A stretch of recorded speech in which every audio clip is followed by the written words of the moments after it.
Chapter 25. A Gentle Revelation, in which a lady's true inclination is observed.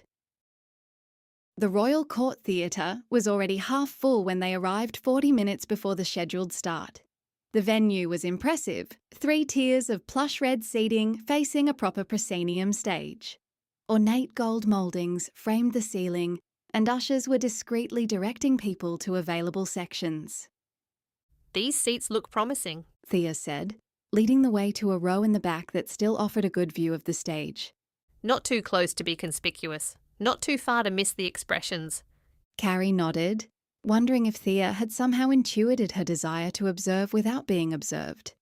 They settled into their seats, watching as the theatre gradually filled. The crowd was primarily middle-aged or older, many clutching books they clearly hoped to get signed. This reminds me of the theatre where I saw my first plays. Thea whispered. Hamlet with Derek Jacobi. I was 20 and utterly besotted. Carrie smiled, but before she could respond, her phone buzzed in her pocket. She pulled it out to find a series of messages from Lucy. Lucy. Wake up already, I'm literally dying of suspense here. Lucy. Spill the beans on formal night. Was it as posh as we imagined? Lucy. Did you rock that green dress, the one that makes you look even more fabulous? Lucy. And the professor, please tell me he wore tails. Please say yes, I need this. Lucy. Carrie, answer me immediately. I'm stuck in hospital and dying of suspense. Please help. Lucy. Give me the goss on the prof right now, or I swear our friendship is toast. Carrie couldn't help smiling. Lucy's enthusiasm was a welcome anchor, a reminder of her life beyond the strange, charged atmosphere of this ship. She typed a quick response. Carrie. Formal night was lovely. Green dress, yes. Tails, no. We'll call with details when I can find a quiet spot. Stop dying, it's bad for your ribs. Almost immediately, the reply came. Lucy. Traitor, you're deliberately making me wait. I raised you better than this. She tucked the phone away with a small shake of her head. Between Thea's pragmatic view of shipboard romance and Lucy's eager anticipation of gossip, she felt suddenly exposed.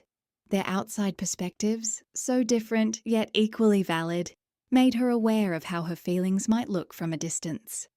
But they hadn't felt Crispin's fingers intertwining with hers under the table at dinner.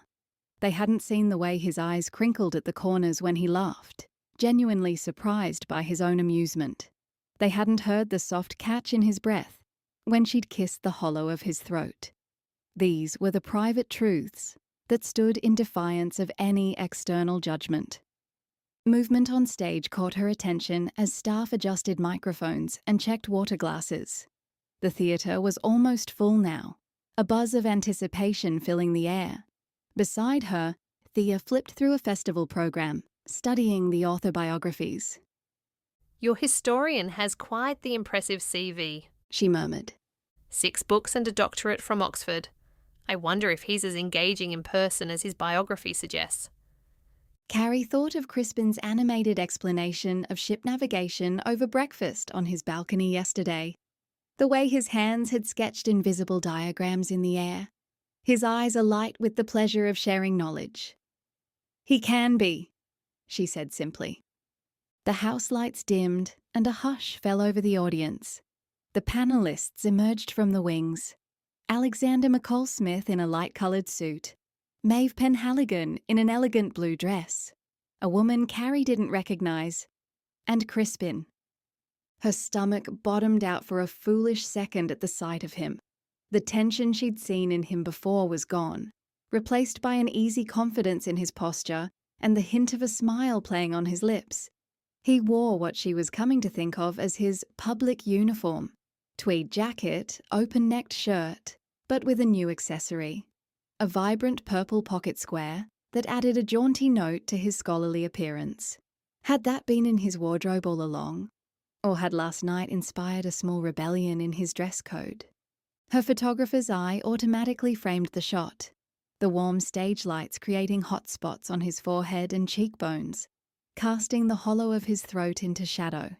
If she had her camera, she'd zoom in tight, capturing his face the moment before he spoke, when his expression held that particular mixture of concentration and anticipation.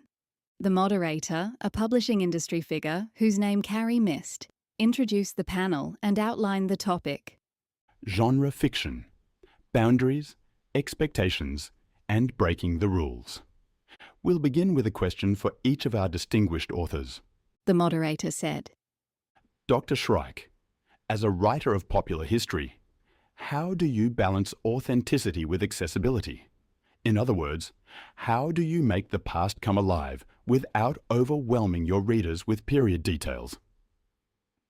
Crispin leaned toward his microphone, a thoughtful expression on his face. That's the central challenge, isn't it? Historians are, by necessity, translators. We're converting not only the language and customs of another time, but its entire worldview into something a modern reader can connect with. His voice filled the theatre with a confident warmth that commanded the room's attention. This was a man in his element, articulate and passionate. A far cry from the bumbling academic who'd stepped into her photograph that first morning. I think of it as a spectrum. He continued. At one end, you have pedantic accuracy, every button and phrase historically perfect but potentially alienating to readers. At the other, you have what I call costume drama history, where characters with modern sensibilities wear period clothing but think and speak like us. He paused, his gaze sweeping across the audience. For a fraction of a second, Carrie was certain his eyes found hers in the back row. A flicker of recognition, the tiniest softening around his mouth, and then he was back to addressing the crowd at large. The art lies in finding that sweet spot in the middle, where the reader feels transported to another time yet still emotionally connected to the characters. It's not about getting every detail right, though research matters enormously, but about capturing the essence of a period, its particular joys and sorrows, its unique way of seeing the world. The moderator nodded approvingly before turning to Maeve. Ms. Penhaligon, you've worked across several genres, from fantasy to historical fiction to crime. Do you find there's a common thread in how you approach these different forms? Maeve, striking in her blue dress, leaned forward with an engaging smile. Absolutely. No matter the genre, it's always about the characters first. Whether I'm writing about a detective in modern Adelaide or a nurse in World War II, the emotional truth has to be the anchor. The specifics of the genre, the rules and conventions, they're the scaffolding around that central human story. But surely, The moderator pressed. there are technical differences in how you construct, say, a crime novel versus a historical epic? Of course. Maeve agreed. With crime, you're working backwards from the resolution.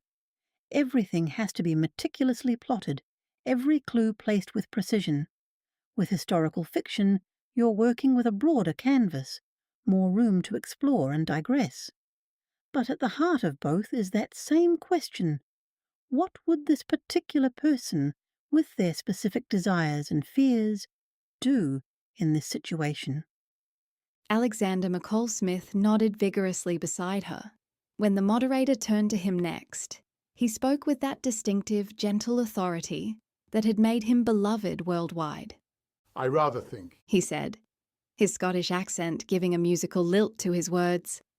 that genre itself is something of a marketing convenience rather than a literary necessity. Human beings have always told stories about love, death, mystery, and adventure.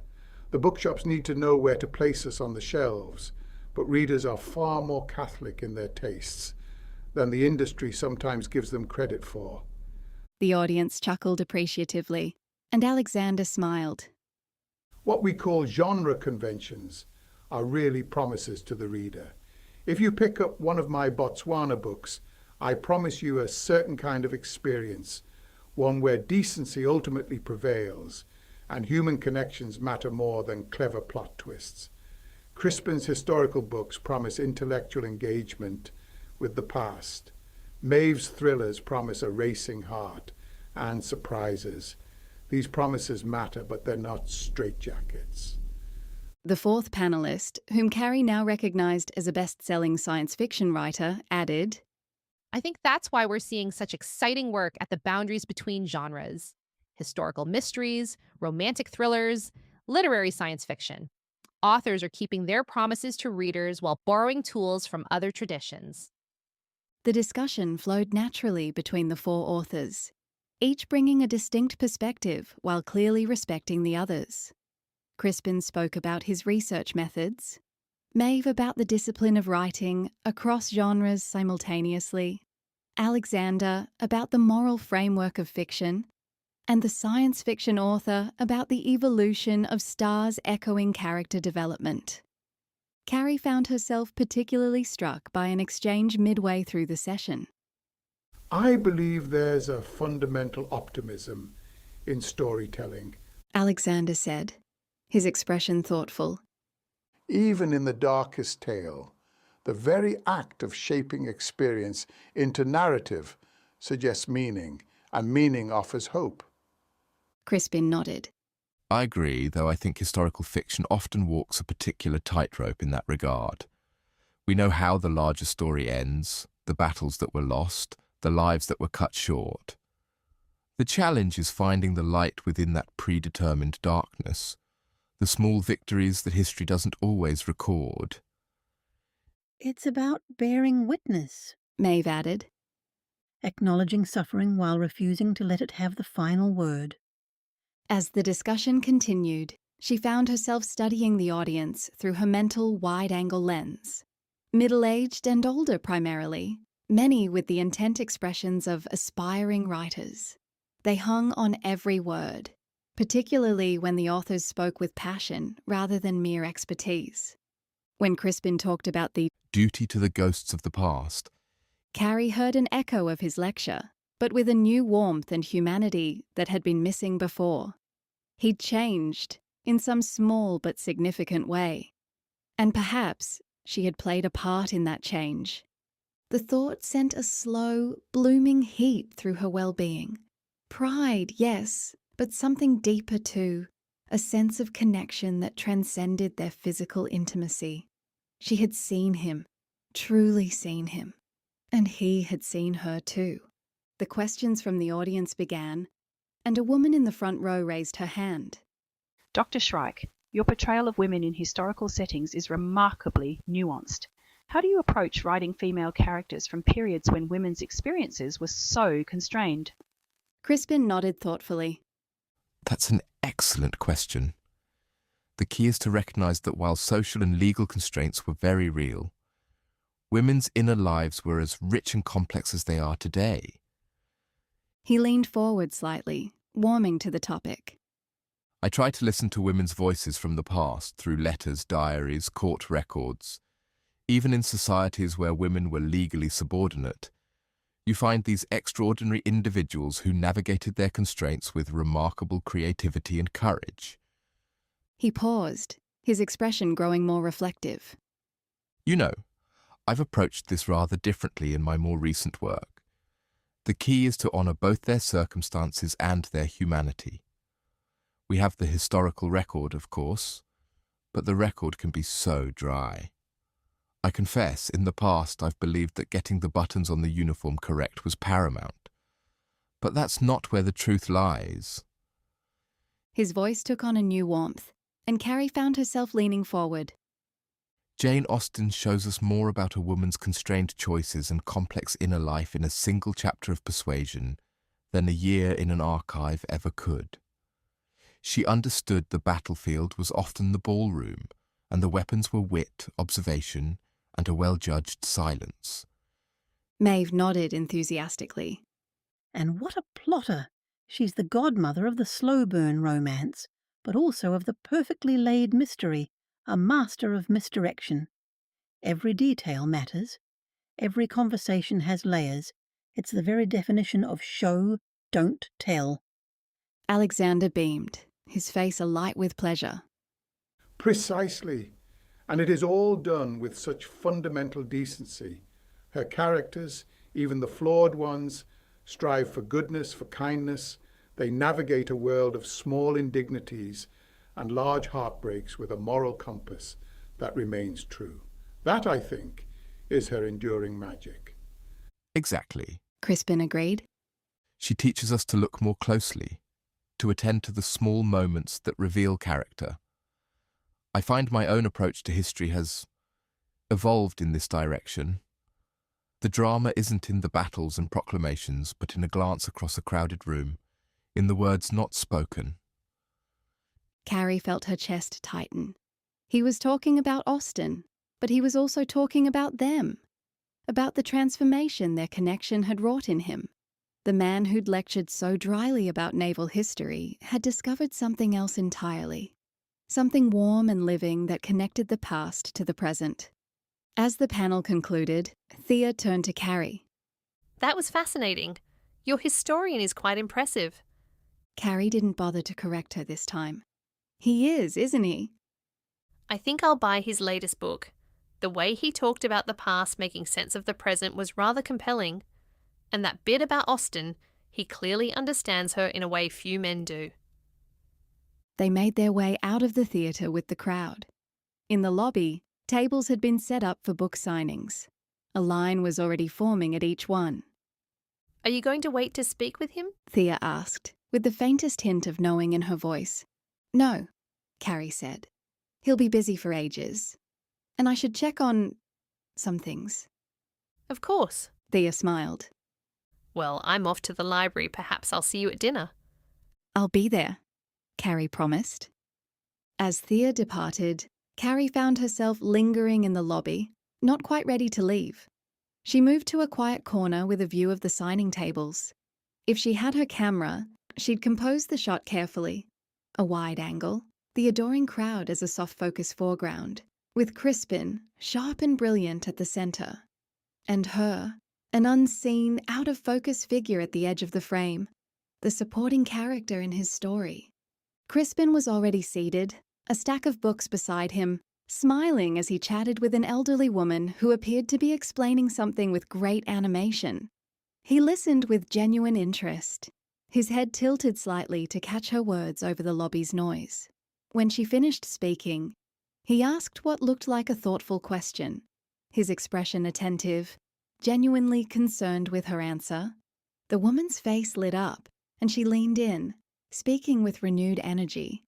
Only then did he sign her book, taking an extra moment to write something personal rather than a rote signature. That kindness, that was what it was. The same patient attention he'd given to Carrie's private questions about history, about writing, about himself. It wasn't a performance for her benefit. It was who he truly was, when he was himself, when he wasn't nervous or uncertain. A small crowd had gathered around his table, waiting for their turn. He was good at this, she realized. Not only the writing or the speaking, but the public engagement, the connection with readers. This wasn't an act. It was another facet of the same person who'd held her with such tender urgency hours before. Watching him in his element, surrounded by admirers, so clearly valued for his mind and his work, Carrie felt a wave of emotion wash through her. The pride was a physical warmth, the distance, a sudden chill, and the sensation of those two things colliding inside her. That was the shock, the jolt of recognition. Oh, it wasn't admiration, it wasn't affection, it was love. The quiet, unwelcome thought landed, a supernova star collapsing in her heart. Oh no. The realization was a white-hot flash behind her eyes, so sudden and complete she gasped. Of all the completely bloody ridiculous things to happen, she had known him for what, 4 days? 5? It was absurd. It was a holiday romance, a shipboard fling, a brief encounter. Nothing more, except it wasn't. It couldn't be. Not when the sight of him across a crowded room made her heart ache with tenderness. Not when his words resonated in her mind long after he'd spoken them. Not when the thought of their inevitable separation felt like a physical pain. She needed to move, to escape the lobby before he saw her standing there like some lovesick teenager. But her legs refused to cooperate, rooted to the spot as her mind reeled with the implications of her feelings. A gentle touch on her arm interrupted the tidal wave of emotions. She turned, expecting Thea. Instead, she found Maeve Penhaligon, elegant in her blue dress, a knowing smile on her face. He's quite something, isn't he? Maeve said, nodding toward Crispin. Yes. Carrie felt her cheeks warm. He's very good at this. He's better than he used to be. It seems this voyage has agreed with him. Maeve's eyes were kind but perceptive. Perhaps it's the sea air, or the company. Carrie didn't know how to respond to that. Had her question in his lecture really changed him so fundamentally? Or was it something more? Something that had grown between them over these days together? I've been thinking about your book idea. Maeve continued, mercifully changing the subject. The photographs with stories behind them. It has real promise. Actually, I've been refining the concept, Carrie said, grateful for the distraction. What if it were fiction instead? A series of mystery novels about a travel photographer who solves crimes. The photographs themselves would contain the clues, patterns, reflections, background details the killer didn't notice. Maeve's eyes lit up. That's brilliant. Cozy mysteries with a unique hook. There's a market for that, definitely. You think so? Absolutely. And your own travel experience would give it authenticity. Maeve gave her a shrewd look. Sometimes fiction is a better vehicle for truth than straight reportage. It gives you space to explore what might have been, not only what was. What might have been. The phrase echoed in Carrie's mind, taking on a different resonance. What might have been if she'd met Crispin under different circumstances? If they were both free? If the world were a different place? I should get to my signing. Maeve said, squeezing Carrie's arm. But I mean it about the book. You've got something there. Don't let it slip away. As Maeve moved toward her table, Carrie finally managed to make her legs work. She needed air, space to think. She would go up to the deck, feel the wind on her face, let the endless horizon remind her of the world beyond this ship, beyond these few precious hours they had left. She was halfway to the exit when she heard her name. She turned to find Crispin standing a few feet away, having somehow extricated himself from his admirers. His expression was one she hadn't seen before, a mixture of hope, hesitation, and something like wonder. I thought I saw you earlier. He said, his voice low. During the panel. You were brilliant, she said. They all loved you. He glanced back at the table, where several people still waited, then towards the open sea visible through the lobby windows. He couldn't seem to look at her as he spoke, and the simple act felt like an admission that their ending was too hard to face directly. I should get back. He swallowed, his confident panel persona falling away. I wanted to ask, today's our last day. I was wondering if you'd join me for lunch. On my balcony. Room service. He paused, his eyes never leaving hers. Simply for your company, if I may. The formal phrasing, so at odds with the intimacy they'd shared, made her heart twist. This was Crispin the gentleman, the man of an earlier time, asking with perfect politeness for something that mattered deeply to him. I'd like that, she said simply. The smile that broke across his face, all relief and unguarded joy, was worth every bit of the heartache she knew was coming. 1 o'clock? I'll be there. He nodded, still smiling, then turned to head back to his signing table. She watched him go, the tweed jacket, the slightly too long hair, the purple pocket square that didn't quite match anything else he wore. She was in love with him, and the ship, indifferent to their story, sailed on towards Sydney, leaving them with only hours.